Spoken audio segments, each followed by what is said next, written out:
దేశంలో మొట్టమొదటి time bank. ఇప్పటి వరకు మనం డబ్బులు దాచుకునే బ్యాంకులను మాత్రమే చూసాం.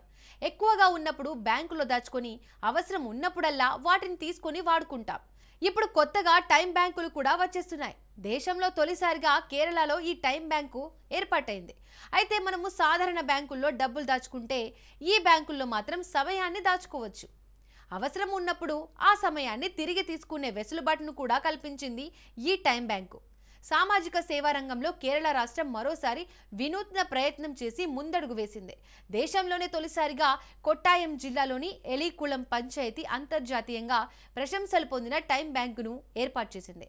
అయితే ఈ వినూత్న ప్రాజెక్టును పంచాయతీలోని అన్ని వార్డులలో వృద్ధులకు ఏకం చేసే నిరవు 60+ అనే సమూహం ద్వారా అమలు చేస్తున్నారు. ఈ బృందం ఎలికుళం పంచాయతీలో ఉన్న 7,652 మంది సీనియర్ సిటిజన్ల వివరాలను ఇప్పటికే సేకరించింది. అయితే ఈ బ్యాంకు ముఖ్య ఉద్దేశం ఏంటంటే వృద్ధుల్లో ఒంటరితనాన్ని పోగొట్టడం, అలాగే వారికి అవసరమైన ఆరోగ్య సంరక్షణ, రోజువారీ సహాయం అందించడం.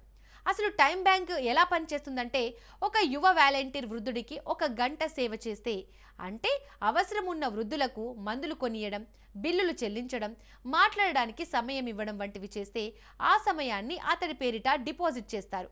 ముఖ్యంగా టైం బ్యాంకు ఖాతాలో 1 గంట క్రెడిట్గా జమ చేస్తారు. ఈ వాలంటీర్కు భవిష్యత్తులో అంటే 60 ఏళ్లు దాటిన తర్వాత సేవ అవసరమైనప్పుడు వారు తమ ఖాతాలో ఉన్న క్రెడిట్ను ఉపయోగించి మరొక వాలంటీర్ నుంచి సేవలను పొందవచ్చు. ఆశా కార్యకర్తలు, పంచాయతీ సిబ్బంది క్రమం తప్పకుండా సర్వేలు నిర్వహించి వృద్ధుల అవసరాలు, వాలంటీర్ల సేవలను పర్యవేక్షిస్తారు. ఈ వినూత్న ప్రయత్నం కేవలం వృద్ధులకు సేవ చేయడానికే కాకుండా యువతలో సామాజిక బాధ్యతను పెంచడానికి, అలాగే తరం మధ్య అంతరాన్ని తగ్గించడానికి దోహదపడుతుందని పంచాయతీ అధికారులు తెలిపారు. ఈ పథకం ద్వారా ఎలికుళం పంచాయతీ తన వినూత్నతను గుర్తింపు పొందింది. వృద్ధాప్య జనాభా పెరుగుతున్న నేపథ్యంలో దేశంలోని ఇతర ప్రాంతాలు కూడా ఈ టైం బ్యాంక్ మోడల్ను అనుసరించే అవకాశం ఉందని సామాజిక నిపుణులు అభిప్రాయపడుతున్నారు.